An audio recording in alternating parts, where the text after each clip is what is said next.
Bismillahirrahmanirrahim. Alhamdulillahi rabbil alamin. Wassalatu wassalamu ala asyrafil anbiya'i wal mursalin wa ala alihi wa ashabihi ajma'in. Wa la hawla wa la quwwata illa billahil aliyyil azim.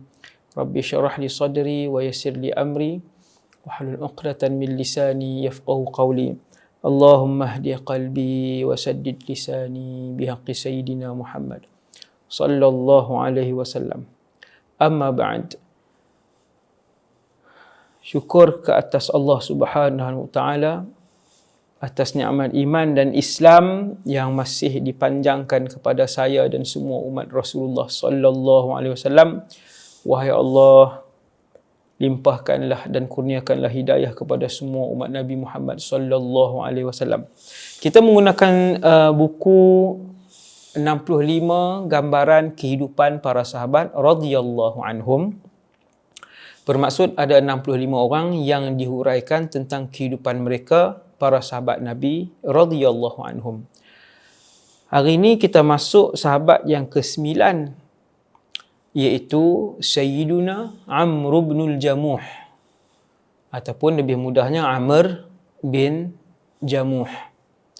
Seorang lagi sahabat yang sangat tidak dikenali dalam pengetahuan umat Nabi sallallahu alaihi wasallam. Betapa rugi dan kesalnya kita nanti apabila kita tidak mengenali generasi terbaik yang pernah ditarbiyah dan dididik oleh Rasulullah sallallahu alaihi wasallam. Amr bin Jamuh ini seorang sahabat daripada Madinah, maksudnya dia seorang Ansar. Bila Nabi lantik seorang naqib ataupun pendakwah, bahasa nak faham hari ini, seorang pendakwah, seorang sahabat yang muda bernama Mus'ab bin Umair radhiyallahu anhu. Nabi pilih Mus'ab daripada Mekah. Sebelum Nabi hijrah, Nabi dah lantik Sayyidina Mus'ab bin Umair beberapa tahun. Sebelum Nabi hijrah, pergi berdakwah dengan orang-orang Madinah, Aus dan Khazraj, yang lembut hati mereka, yang sudah lama menunggu Nabi akhir zaman, yang mereka dengar daripada kisah-kisah yang disampaikan oleh rahib-rahib Kristian, rahib-rahib Yahudi di Madinah tentang kedatangan Rasul akhir zaman. Bila Sayyidina Mus'ab yang merupakan naqib dihantar oleh Rasulullah sampai, saya pernah sebut kat tuan-tuan, bumi Madinah menyambut dakwah Islam dengan baik. Ramai terima dakwah Islam ni, termasuk 3 orang anak lelaki Amr bin Jamuh yang bernama Mu'adh dan juga Khalad. Ada 3 orang. Tuan-tuan boleh tengok muka surat 69.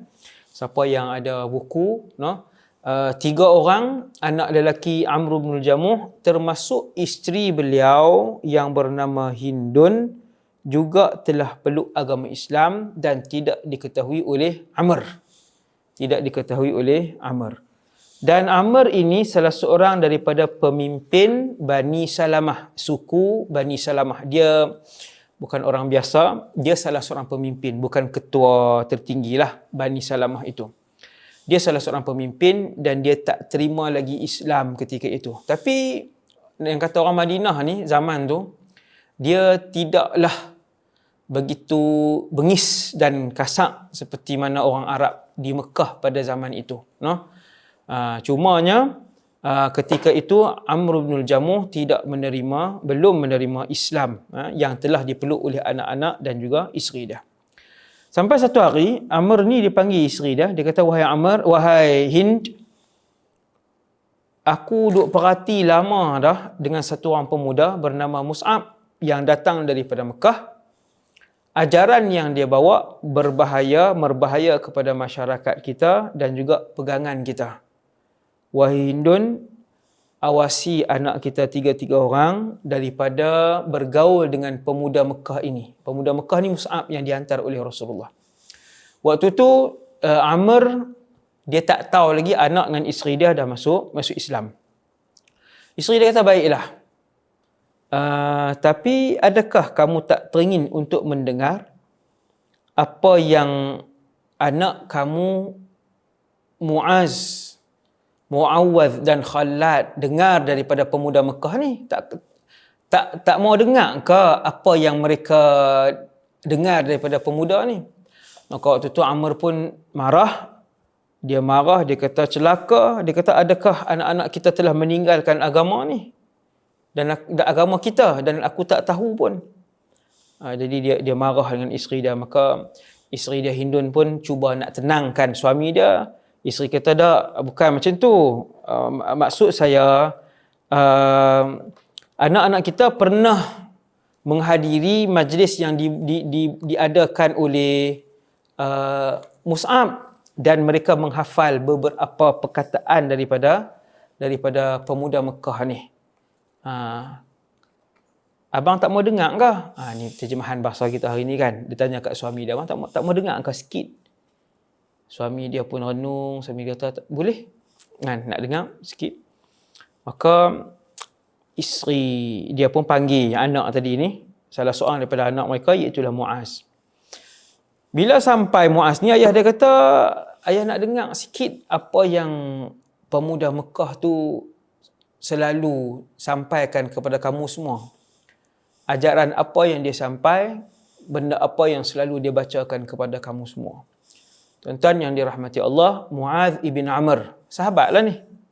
Muaz ibn Amr ibnul Jamuh. Tapi nama mereka sangatlah tidak dikenali oleh umat Islam.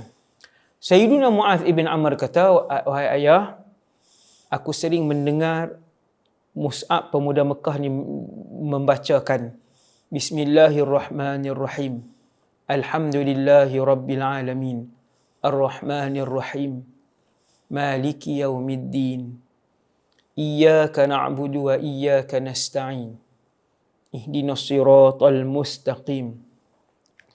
Siratal ladzina an'amta 'alaihim ghairil maghdubi 'alaihim waladdallin. Amin. Bila ayah dia dengar, ayah dia pun rasa terpesona dan terpegun dengan isi kandungan susun bahasa dan kesenian sastra yang tinggi yang ada dalam Quran. Kita orang Melayu, kita tak faham. Kadang kita faham makna, kita boleh terjemah kan. Hari ni ada banyak kelas so kita hafal Bismillahirrahmanirrahim. Dengan nama Allah yang Maha Pemurah lagi Maha Penyayang. Alhamdulillahirabbil alamin. Segala pujian bagi Allah, Tuhan sekalian alam. Kita boleh terjemah sampai habis, tapi kita tak nampak pun keindahan dia. Kita tertanya-tanya di mana kesenian dan kehalusan sastra bahasa Al-Quran? Tak tahu. Jadi Arab, Mekah dan Madinah ketika itu, antara kemahiran mereka ialah berseni dalam bahasa Arab. Sebab itu ramai para sahabat radhiyallahu anhum yang apabila Nabi baca ayat Quran, Nabi hanya baca satu surah yang pendek, mereka terus tahu bahawa ayat-ayat ini bukan daripada manusia. Ayat-ayat ini ayat yang hebat. Dia bukan syair, tuan-tuan. Quran ni dia bukan syair. Dia bukan sajak, dia bukan pantun, dia nathar, ayat biasa, nathar. Kemudian Sayyidina Amr bin Jamuh tanya anak dia, wahai Muaz, adakah semua ayat yang dibacakan oleh lelaki daripada Mekah ini seindah ini? Muaz kata, ya, bahkan lebih indah daripada ni. Ayah mau tak kalau kita pergi jumpa, kita dengar dan kita berbai'ah dengan Mus'ab bin Umair, pemuda Mekah ni? Ayah dia pun termenung lama. Amr bin Jamuh ni dia termenung. Dia kata, macam inilah, aku tak berbai'ah dengan dia setelah aku meminta nasihat daripada Manat. Siapa dia Manat ni pula? Manat ni ialah berhala besar istimewa yang ada dalam rumah Amr bin Jamuh, yang disembah oleh Amr bin Jamuh dan anak-anak dia sebelum masuk Islam dan isteri dia sebelum masuk Islam. Berhala inilah yang dipuja dan dipuji oleh mereka, dijaga dan dipakaiankan oleh mereka, diwangi-wangikan setiap hari oleh Amr bin Jamuh dan dia adalah berhala mahal yang diperbuat daripada kayu yang berkualiti tinggi. Maksudnya jaga sungguhlah. Jadi hampir tiap-tiap rumah ketika tu ada berhala sebelum kemasukan Islam. Hampir tiap-tiap rumah ada berhala dan di keliling Kaabah ada 360 berhala. Jadi Amr bin Jamuh kata, aku akan minta pandangan Manat dulu. Apa yang Manat kata? Muaz pun kata, wahai ayah, Manat tak akan berkata apa-apa. Wahai ayah, dia hanyalah kayu yang pekak, bisu dan tidak berakal. Ayah dia kata, aku tak pernah mengenepikan Manat dalam keadaan suara yang marah. Aku tak pernah membelakangkan Manat apabila nak buat keputusan. Ayah dia pun bangun dan kemudian pada malamnya Amr bin Jamuh pun pergi kepada berhala tadi. Berhala khas yang ada di dalam rumah dia. Jadi dia pun berdiri depan berhala dia dengan kaki tempangnya. Amr bin Jamuh ni tempang kaki dia teruk. Dia mempunyai ketempangan yang teruk sehingga kalau dia berdiri dengan sebelah kaki saja. Macam tu. Kalau dia berdiri. Macam tu. Jadi tempang dia tu teruk. Jadi kalau dia berjalan pun sangat tempang. Bila dia berdiri depan Manat, dia pun berdiri dengan sebelah kaki dia. Dia kata, wahai Manat, aku dah lama menyembah kamu. Wahai Manat, aku tahu dah sampai ke pengetahuan kamu tentang pemuda Quraisy yang bernama Mus'ab. Dia datang memecah belahkan keluarga kami. Dia datang untuk kami meninggalkan menyembah kamu, wahai Manat. Wahai Manat, apa nasihat kamu? Bagikanlah pandangan kamu. Lama Amr bin Jamuh ni tunggu depan berhala dia. Dia tengok berhala kayu dia. Tidak bercakap, tidak berkedip mata, tidak ada kuasa apa-apa. Diam je. Lalu Amr pun kata, kamu marah ni Manat. Mungkin kamu sedang marah. Tak apalah, nanti lepas beberapa hari, kemarahan kamu hilang, aku datang. Aku datang. Maka dia pun masuk dalam bilik dia. Kemudian ada satu ruang dalam rumah mereka yang diletakkan Manat tadi untuk mereka sembah dan puja. Untuk Amr ni, setelah anak-anak dia masuk Islam, tinggal dia seorang ajalah. Satu malam, ketiga-tiga anak dia, Muaz, Muawwaz dan Khalad, mereka berpakat dengan seorang pemuda daripada Madinah juga, pemuda Islam yang bernama Muaz ibn Jabal radhiyallahu anhu. Sayyiduna Muaz bin Jabal masyhur, satu orang sahabat Nabi, min kibaris sahabah, dikenali oleh ramai di kalangan umat Islam kerana keilmuan beliau. Kerana keilmuan beliau setelah beliau masuk Islam. Jadi tiga orang anak Amr bin Jamuh, mereka berpakat minta tolong dengan Muaz. Mereka jadi 4 orang nak tolong angkat berhala yang besar daripada kayu berat, yang pejal, yang kejam tu. Kita nak lempar di tempat pengumpulan sampah dan najis Bani Salamah. Kita nak lempar berhala ayah kami ke situ. Jadi 4 orang anak muda ni tuan-tuan. Masya Allah. 4 orang anak muda. Sedih kalau kita kenangkan anak-anak muda, remaja-remaja pada zaman hari ini, lelaki ataupun perempuan yang meninggalkan Allah Subhanahu Wa Taala. Ramai yang tak solat, mempermainkan agama kadang-kadang bahkan. Wa'iyadzubillah, hasbunallah wa ni'mal wakil. Jadi 3 orang termasuk dengan Muaz bin Jabal. Muaz bin Jabal, Muaz bin Amr, Muawwaz dan Khalad. 4 orang tadi ni. Angkat berhala ayah mereka pun lempak di tempat pembuangan sampah dan kotoran Bani Salamah. Macam bayang tempat tu macam mana. Lempak terperosok dalam timbunan sampah dan kotoran tu, mereka pun balik. Esok pagi ayah dia bangun tengok berhala hilang. Mana pergi berhala? Mana pergi Tuhan aku? Dia panggil Tuhan lah. Mana pergi Tuhan aku? Cari dia sambil memaki hamun orang apa semua, berhala dia dicuri.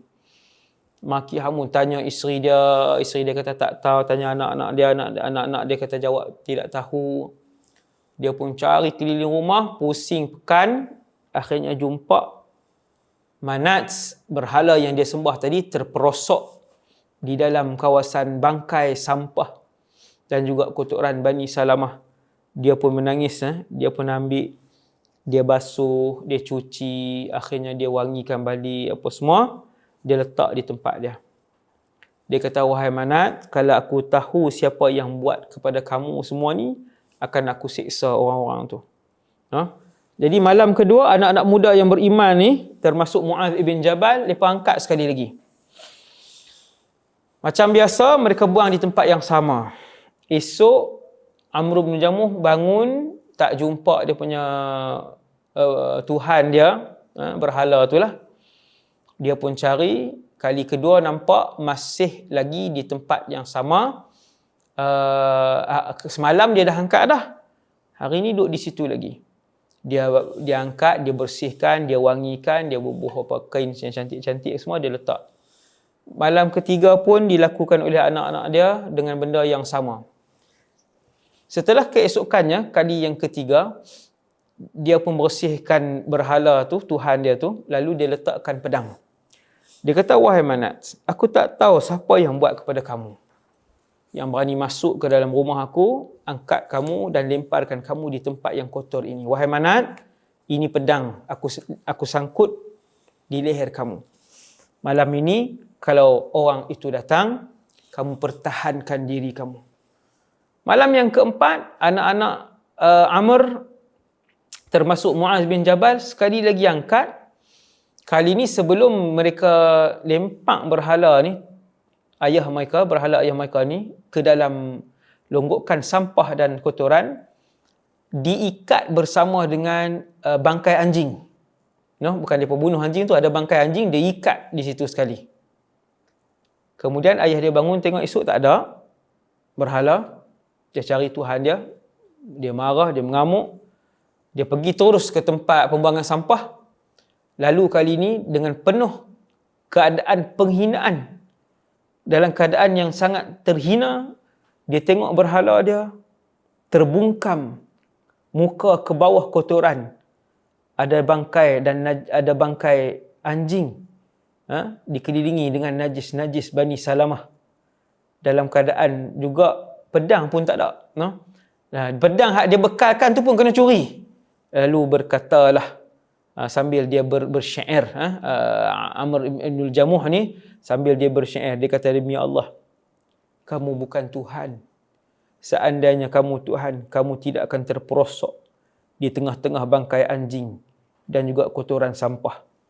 Dia pun akhirnya peluk agama Islam. La ilaha illallah Muhammadur Rasulullah. Ayah, isteri dan 3 orang anak lelaki, semua Islam. Itu satu kemuliaan yang tidak ada tolak bandingnya di atas muka bumi Allah apabila semuanya mereka Islam dan mereka adalah sahabiyun. Kulluhum sahabiyun. Kesemua mereka adalah sahabat Nabi sallallahu alaihi wasallam. Dan yang terakhir sekali untuk kisah Amr bin Jamuh, part yang terakhir ialah ketika berlaku perang yang kedua, iaitu perang Uhud. Amr bin Jamuh dia nak masuk juga menyertai peperangan Uhud. Bila dia tengok ketiga-tiga anak lelaki beliau sedang bersiap dengan penuh semangat, bangkit dengan tangkas dan berani, mempersiapkan diri dan juga persiapan perang untuk menyertai Rasulullah dalam Uhud, maka Amr bin Jamuh pun bangun siap juga. Anak-anak dia tanya, Sayyidina Khalad, Muaz tanya, ayah nak ke mana? Ayah dia kata, perang. Rasulullah dah panggil untuk sertai perang. Anak-anak dia kata, ayah, Islam tidak mewajibkan orang yang sakit dan uzur seperti ayah untuk menyertai peperangan. Islam mewajibkan kami yang masih muda dan gagahnya ayah, dan cukuplah kami 3 orang pejuang lelaki, wahai ayah, untuk bersama dengan Rasulullah. Jadi anak-anak dia 3 tak bagi. Muaz, Muawwaz dan Khalad 3 tak membenarkan ayah dia. Lalu menangislah si ayah tadi. Ayah dulu tuan-tuan, ayah dulu. Ini bukan tak bagi ayah pergi ke Krabi. Ni tak benarkan ayah masuk medan perang kerana ayah terlalu tua dan ayah dah sakit. Ayah dia menangis. Sayyidina Amr mengalirkan air mata yang laju. Pergi mengadu kepada Rasulullah. Ya Rasulullah, tengok anak-anak aku ni. Ya Rasulullah, 3 tak bagi aku masuk. Aku nak masuk perang. Ya Rasulullah, Aku nak merayu kepada kamu. Izinkan aku untuk jejakkan kaki aku ke syurga dengan ketimpangan aku ini. Dia sangat timpang. Dia sangat timpang. Berjalan tu, kalau dia berdiri, satu kaki lagi tak sampai untuk dia jejakkan ke bawah kerana ketimpangan dia yang teruk. Jadi Nabi ni, bila dia tengok orang menangis dan merayu macam tu, Rasulullah tengok dalam sirah, Nabi tak pernah tolak. Nabi takkan tolak kalau benda tu masih tidak memberi mudarat. Nabi pun panggil anak-anak dia, Nabi kata, biarkan ayah kamu, mudah-mudahkan Allah anugerahkan syahid kepada dia. Perang pun berlangsung. Uhud berlangsung dengan sengit. Umat Islam menang pada round yang pertama. Kemudian umat Islam mengalami kekalahan pada pusingan yang kedua peperangan Uhud. Nabi hampir syahid dalam perang Uhud. Darah menyimbah daripada kepala sampai ke kaki Nabi. Antara yang mempertahankan Rasulullah sallallahu alaihi wasallam berdepan dalam peperangan Uhud adalah Amr bin Jamuh dan anaknya yang bernama Khalad. Kedua-duanya mempertahankan Nabi sehinggalah kedua-duanya mati syahid. Pengorbanan mereka, perjuangan si anak dan ayah tadi mempertahankan nyawa dan syariat Islam, maruah dan kehormatan Rasulullah dalam perang Uhud disaksikan oleh mata kepala Nabi sallallahu alaihi wasallam. Bahkan ketika mana mengkebumikan jenazah mereka, Nabi kata, aku menjadi saksi kepada mereka di hadapan Allah Azza wa Jal. Habis tuan. Penyaksian daripada mulut Nabi sallallahu alaihi wasallam. Nabi kata, aku yang akan menjadi saksi nanti kelak di mahsyar di hadapan Allah bahawa mereka ini berjuang untuk Allah, untuk agama ini. Hani'an lahum, bertuahnya mereka kerana berjuang, dan perjuangan mereka dipuji oleh Rasulullah. Perjuangan mereka mendapat pengesahan oleh Nabi, bahkan Nabi nampak sampai saat terakhir mereka mengorbankan titisan darah dan nyawa mereka kepada Allah dan Rasulnya. Semoga Allah menghimpunkan kita juga bersama dengan Rasulullah dan para syuhada. Qul qali hadza astaghfirullahal azim li wa lakum, subhanakallahumma bihamdik, asyhadu an la ilaha illa anta astaghfiruka wa atubu ilaik. Wa sallallahu ala sayyidina Muhammad wa ala alihi wasallam. Assalamualaikum warahmatullahi wabarakatuh.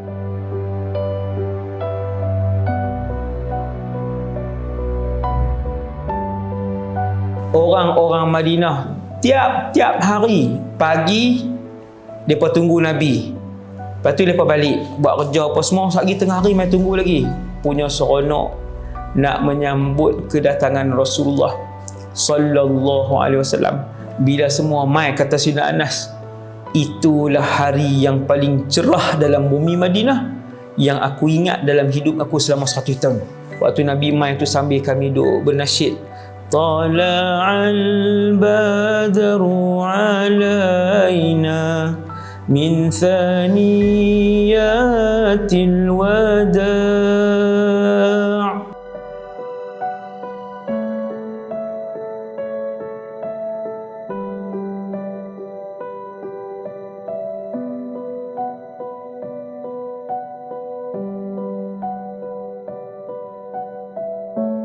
Semua mengajak Nabi sehinggalah Nabi kata da'ha. Nabi umumkan, Nabi kata lepaskan tali unta aku, fa innaha ma'murah. Sesungguhnya unta ini diarah oleh Allah untuk berhenti di rumah mana yang dipilih oleh Allah Jalla Jalaluh. Yang ni lagilah satu perkara yang lagi bertuah lah. Lagi bertuah bila Nabi sebut da'ha fa innaha ma'murah. Lepaskan tali unta tu sebab unta ini sedang dipimpin, dibimbing, sedang dipandu oleh Allah. Maka semua sangat menunggu rumah siapa yang Allah Subhanahu Wa Taala pilih.